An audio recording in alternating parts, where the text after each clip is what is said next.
Assalamualaikum warahmatullahi wabarakatuh. Kami dari kelompok 2 dalam tugas makalah BPKN ini kami mengambil tema penyebaran radar militer sebagai wujud ketahanan geostrategi di Indonesia. Dalam hal ini ada 5 pembahasan. Yang pertama, pendahuluan. Kedua, pengertian geostrategi. Ketiga, isu kontekstual. Keempat, analisis dan pemecahan masalah. Dan kelima, kesimpulan serta saran. Untuk pembahasan pertama, pendahuluan. Poin pertama, mengapa radar militer penting bagi Indonesia? Radar militer merupakan salah satu pertahanan awal untuk mendeteksi keberadaan objek asing yang melewati kawasan suatu negara. Indonesia merupakan negara kepulauan yang sangat luas dan terbentang pulau-pulau sebagai daerah teritorinya. Dan untuk poin kedua, seperti apakah radar yang digunakan di Indonesia? Ada 2 jenis radar yang digunakan di Indonesia. Yang pertama, radar sipil. Biasanya digunakan untuk memantau transportasi udara seperti pesawat terbang komersial. Radar sipil bekerja dengan mengirimkan sinyal ke pesawat agar transponder pesawat bisa membalas, sehingga pergerakan pesawat dapat dipantau. Dan untuk jenis kedua dari radar yang digunakan di Indonesia adalah radar militer. Radar militer bekerja dengan mengirimkan sinyal ke udara dalam jarak tertentu agar dapat dipantulkan kembali oleh sebuah objek yang melewatinya. Pantulan sinyal radar oleh objek tersebut adalah hal yang dipantau oleh radar. Sehingga jika ada pesawat yang mematikan transpondernya, maka pesawat tersebut tetap bisa terdeteksi. Untuk poin ketiga, pada pendahuluan, rumusan masalah. Yang pertama, mengapa penyebaran radar militer menjadi pertahanan yang sangat penting bagi suatu negara, khususnya negara Indonesia? Kedua, mengapa Indonesia belum mampu melingkupi seluruh kawasan dengan radar militer? Dan ketiga, bagaimana cara Indonesia menjaga kawasannya dari pesawat asing? Pengertian geostrategi berasal dari kata geografi dan strategi. Geografi merujuk kepada ruang hidup nasional, wadah atau tempat hidupnya suatu bangsa dan negara.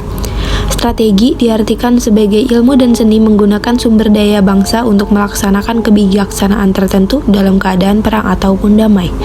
Menurut Sulisworo, bangsa Indonesia memandang geostrategi sebagai strategi dalam memanfaatkan keadaan atau konstelasi geografi negara Indonesia untuk menentukan kebijakan tujuan dan sarana-sarana guna mewujudkan cita-cita proklamasi dan tujuan nasional bangsa Indonesia.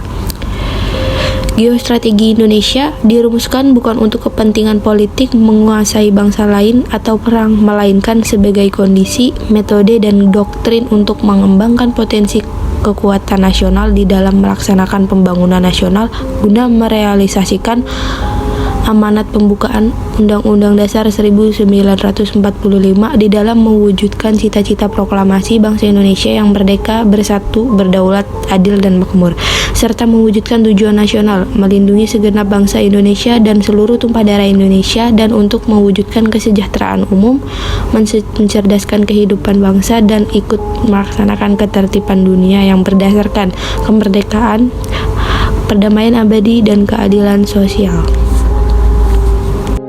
Jadi, pada isu kontekstual, masalah utama yang dimiliki oleh TNI itu adalah perangkat radar TNI yang masih minim dan perlu diperbarui. Indonesia pada saat ini sejauh ini hanya memiliki 20 radar. Yang idealnya sebenarnya TNI AU membutuhkan 32 radar untuk mengcover seluruh Indonesia. Dan dikarenakan kekurangan radar itulah ada beberapa daerah di Indonesia yang belum tercover oleh radar, yaitu Kalimantan, Maluku Utara, Maluku Selatan, Papua, dan Sumatera Barat. Karena luas Indonesia yang hampir seukuran, bahkan mungkin lebih besar daripada Eropa, maka Indonesia sendiri membutuhkan lebih banyak radar dari kondisi yang ada sekarang. Analisis dan pemecahan masalah.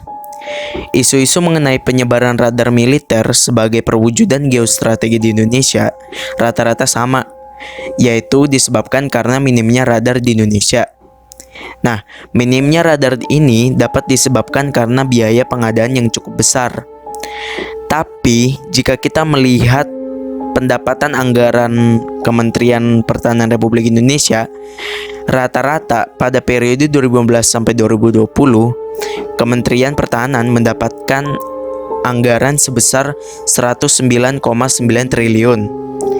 Angka ini bisa dibuktikan melalui info yang kami lansir dari CNBC dan detik.com. Nah, melalui pendapatan tersebut, Kementerian Pertahanan Republik Indonesia sejujurnya tidak pernah keluar dari 5 besar kementerian dengan alokasi APBN terbesar pada periode 2015 sampai 2020. Meskipun masuk ke dalam daftar kementerian dengan alokasi APBN terbesar, pemenuhan radar yang telah menjadi isu sejak 2015 ini belum terselesaikan. Hal ini dikarenakan oleh kemungkinan anggaran tersebut digunakan untuk memperbaharui fasilitas operasional dasar Kementerian Pertahanan Republik Indonesia, seperti misalnya bis dan truk operasional.